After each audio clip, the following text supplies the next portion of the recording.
Rex Heuermann. I'm an architect. I'm an architectural consultant. I'm a troubleshooter. Born and raised on Long Island. Okay. Been working in Manhattan since 1987. The arrest of a serial killer over a decade in the making, and police finally have their suspect in custody. We sit down with criminal defense attorney Julie Rendelman to discuss possible defenses for the alleged Gilgo Beach serial killer. Welcome to Sidebar here on Law and Crime. I'm Angenette Levy. On Thursday, authorities arrested and charged 59-year-old New York architect Rex Heuermann with murder in connection to the killings of 3 of the 4 women who became known as the Gilgo Four. Heuermann is charged with 3 counts of first-degree murder and 3 counts of second-degree murder for the 2009 murder of Melissa Barthelemy and the 2010 murders of Megan Waterman and Amber Costello. He is also the prime suspect in the 2007 disappearance and death of Maureen Brainerd Barnes, but no charges have been filed in that case just yet. Heuermann was actually interviewed last year for a show on YouTube entitled Bonjour Reality. Take a listen. After all those years, what do you think is the most important qualities a person in your position dealing with the DOB must have? Patience. That's funny. I was hoping you would say that. Yeah. Patience, and I don't like to use the word tolerance, but sometimes you have to. Yeah. And it's not just with the city, it's also with the client. Because most clients, they don't understand what I have to do, why I have to do it, what it takes to get done. Yeah. And when you're dealing with somebody in the city, whether it be a clerk at the counter who has to enter data entry, or if I'm dealing with the borough commissioner of Manhattan, you need the patience, because who knows what the person before you did. Sometimes they have very bad days. I've actually gone to the commissioner's office, sat down in his waiting area at 11:30 in the morning, and a little after 5 o'clock, I heard him finally holler out, "Is Rex still there?" That's how long I waited. Oh, God. Because that particular client, I had to see the commissioner. They were the only ones who could give us an answer. The investigation of the Gilgo Beach murders started back when an escort named Shannon Gilbert went missing in 2010 after leaving a client's home. While searching for her, they found a body, and then another, and then another, finding a total of 11 sets of remains. The Gilgo Four remains were found within a quarter mile of each other on Long Island's South Shore in December of 2010. All 4 were in burlap sacks. In 2011, 6 more sets of remains were recovered. Some of the women were last seen dating all the way back to the year 2000, and some partial remains were linked to another person's remains being discovered back in 1997. Most of the women were sex workers, in addition to 1 male victim and a female toddler. These killings shook the Long Island community over a decade ago, and then the killings seemed to stop. Finally, in 2023, the police arrested Rex Heuermann, who they believed to be the killer. For almost 10 years, the investigation went cold, but back in 2020, authorities released a key clue and ID'd a victim. Using advanced forensic DNA technology, Suffolk County Police identified Jane Doe number 6 as Valerie Mack, who went missing back in 2000. The key clue found was a black leather belt with the letters WH or HM embossed on it. Then at the beginning of 2022, Suffolk County Police Commissioner Rodney Harrison made it a priority to investigate the Gilgo Beach murders. In March 2022, Rex Heuermann was first mentioned as a possible suspect. Investigators used cell phone evidence and credit card billing to reveal Heuermann was in the general location of the burner phones that were supposedly used to communicate with the victims. Authorities also found some unsettling internet searches on Heuermann's computer that included child pornography.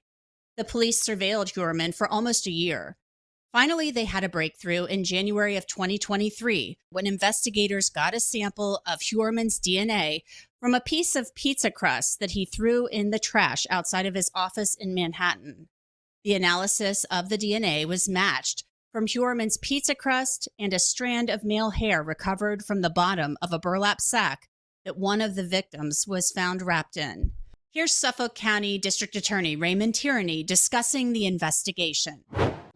Our partners and my office, we use the grand jury to continue to investigate, and we executed over 300 subpoenas, search warrants pertaining to this individual to find out more information.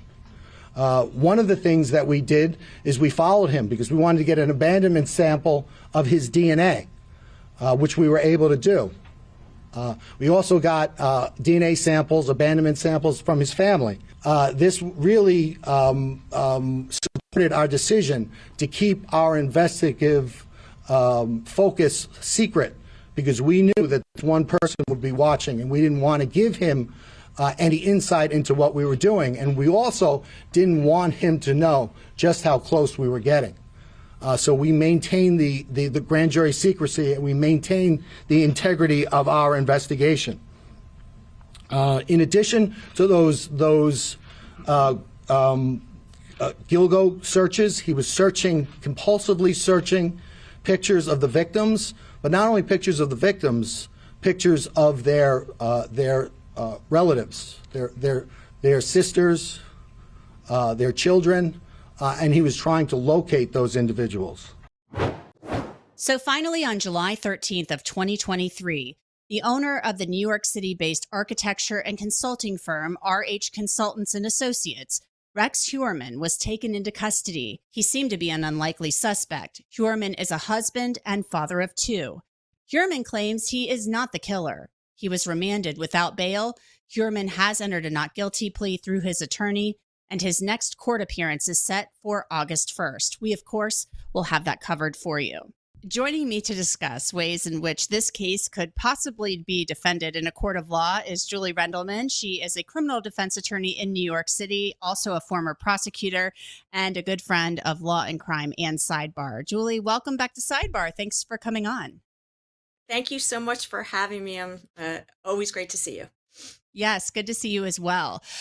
You've read the bail application in this case. How strong of a case do you think the state has here? Based on everything we've seen so far, assuming it is true, the prosecution has an incredibly strong circumstantial case against the defendant. Julie, in this case, we have cell phone evidence, we have DNA evidence, and in this day and age, the cell phone evidence is almost becoming the DNA evidence of 15, 20 years ago. These cell phones can be traced to people, they can be tracked to certain people. How do you fight this? So it's difficult. And remember, we're dealing with not just cell phone, cell sites, cell towers. We're also dealing with the fact that there are burner phones, that they're able to link between this defendant and I believe it's 3 of the alleged victims. And so you have more than just some scientific arguments in terms of that he was near a cell tower, or he was near where one of the victims or all of the victims were found, because one can easily argue that he lives near them. How is it that they're going to be able to explain that he had burner phones as well that link him to each of those victims? Now, the argument is for a defense attorney is it's the prosecution's burden to prove beyond a reasonable doubt that he committed the crime, not that he just had contact with each of these individuals, and B, as a defense attorney, poking holes in that and establishing, even if you can accept that he had contact with the victims, you're still missing that link, proving beyond a reasonable doubt that he is the person that committed the crimes against each of these young women. He is charged in the murders of 3 of these women at this point in time, but there are many more bodies possibly connected to this case. Do you anticipate possibly more arrests? Well, we've actually heard, I believe from law enforcement, that there's an expectation that there will be another crime solved. And it sounds like he's the person of interest in that case. The interesting thing, Angenette, is whether or not at the end of the day, and we've seen this before with other serial killer cases where an individual is eventually convicted of one or more of these crimes, and they eventually confess to other crimes in order to avoid a heftier sentence, or just in a sense come clean and continue to be in the spotlight, as we know some serial killers like to do. This guy's kind of interesting to me, Rex Heuermann, because he's somebody that's going into the city every day. He owns an architectural firm. He's an architect. He's somebody who's, I guess, known somewhat in the community. So obviously this can happen. I mean, it happens. Not all, murder suspects or defendants are the boogeyman. But if you're, the defense attorney in this case, which you are a defense attorney, Julie Rendelman, put yourself standing next to this guy in court. How do you go about defending him?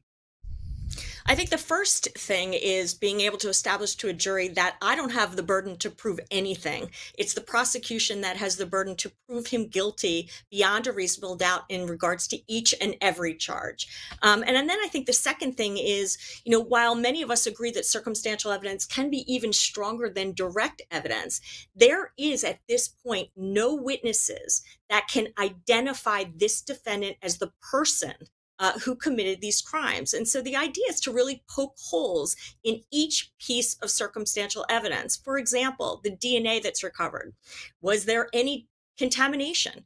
Is there any reason to think that anyone involved in the investigation had some axe to grind? Did they have a desire to solve this case and pin it on him because it had been unsolved for so many years and they needed it done because the community needed some closure? So I think that as a defense attorney, while it's an uphill battle, I think breaking down each and every piece of circumstantial evidence and poking the holes to say, they haven't proven beyond a reasonable doubt that he killed these women. They may know that he knew them or spoke to them, but not that he killed them. I think you make a good point there, because maybe they could say, look, when his wife was out of town, you might not like it, but he was reaching out to sex workers. Yeah, the problem you have is that he's linked to not just one of them. He's linked to multiple victims in this case. And so that in and of itself, I agree, doesn't make out a proof beyond a reasonable doubt. But one of the things the prosecutor is going to do is say, let's put each piece of the puzzle on top of each other. Let's put each piece of evidence. You have now the car. Maybe it's not an exact identity of the car, but it's a car that looks just like the car he has. That's what they're going to argue. And the defense is going to say, well, there's a million cars that could fit that description. The prosecution's going to say, well, this is a burly man, just like the defendant we have here. And the defense is going to say, there's a million burly men that live in Suffolk County or Nassau County or anywhere in the area. So each time the prosecutor makes a move, the defense is going to have a response to that move. And the question is whether or not the jury's going to buy what the prosecution's selling to them in a sense, or whether they're going to buy what the defense has to say. One thing you brought up just a moment ago was the fact that, the defense will question whether or not somebody involved in this investigation had an axe to grind, whether or not they were feeling pressure to solve this case. We know the DA in this case said that he formed a task force to help solve this case after he took office in January of 2022. So he obviously is looking, or was looking, and is looking to solve all of these homicides. So when you go that route, do you say, you know what, we have this DA who kind of came into town and decided, I'm gonna make my mark, and we're gonna figure this one out, and we're going to do this. But how difficult is that type of thing when you do have the evidence we discussed that is circumstantial evidence, that the DNA, the cell phone stuff, and they've kind of alluded to the fact that there may have been contact between this guy and the family members of the victims at some point in time, almost like a taunting type thing. Sure. I think, look, as a prosecutor, I always liked circumstantial evidence better than direct, because that issue of credibility kind of goes out the window. And why do I say that? Well, a burner phone, it doesn't matter whether a witness testifies about that or not. You got the burner phone. The jury can see that burner phone, see the calls that were made. DNA also has that quality of not really relying on witnesses. However, the recovery of the DNA leads questions in regards to who recovered it, how they recovered it. Did it touch any other potential evidence? Did they want it to be this defendant and therefore they did something to make sure that his DNA appeared? Is there questions about the DNA recovered? I think it's on the burlap sack that the victims were in, I think a piece of hair. Is one piece of hair enough to say this defendant committed each of these crimes? it's a push and pull with the prosecution and the defense. The prosecution is going to push one way, the defense is going to push or pull the other way. And at the end of the day, I think again, when you put each piece together, we're headed towards a conviction, but the defense attorney is going to work diligently to try to at least get one juror to say, I don't know if it's enough. So we have a few things going on here. You can attack the evidence, you can attack the investigation, and try to just target your, arguments to one juror, maybe two, hoping to hang the jury. Yeah, I think as a defense attorney on a case like this, you're going to do everything. You're not just going to pick one area and say, oh, there was a rush to judgment. I think you're going to say there was a rush to judgment in terms of law enforcement and their desire to find someone responsible for this crime. But they're also going to go into the fact that there's pieces missing, i.e. an identification of the defendant as the person who committed this crime, which, by the way, some jurors don't like not having an eyewitness to identify someone. They can't accept that circumstantial evidence part of it, even when it's overwhelming. So I think as a defense attorney, you're going to come at it from every single angle to see if there's any areas you can catch one or two jurors or maybe more that kind of say, you know what, the defense is right. We are missing pieces. There are reports, too, that he was keeping up on the case and doing internet searches and stuff like that. As a defense attorney, do you point to something like that and say, well, of course my guy was looking this stuff up. He lives in the area. He was concerned. 100%. I think that's probably one of the weakest parts of their circumstantial case. I think anyone who lived in the area, or by the way, anyone who lived in New York, let alone more particularly in that area, would be looking up the case, looking up the investigation, and trying to see what's happening. Now, the difference here is that you're not looking at that piece of evidence by itself. And that's when we start to talk again about the mounds of evidence, the mountain that you're building, because the prosecution is going to say, he isn't like everyone else. He was looking it up. He also was contacting the complainants, the victims, through his burner phone. He has a car that matches. He looks like the person. The cell towers link him there. So it's not just Google searches. It's Google searches plus all the other pieces of evidence that point directly towards him. Well, Julie Rendelman, we'll be keeping a close eye on it. This is a case that has captured the attention of people on Long Island, in New York, and really across the country. I mean, this is a long solved mystery, at least now that police say they've solved part of for now. Thanks again for your time and your expertise, as always. Thank you so much for having me. That's it for this edition of Law and Crime's Sidebar podcast. You can listen to and download Sidebar on Apple, Spotify, Google, and wherever else you get your podcasts. And of course, you can always watch it on Law and Crime's YouTube channel.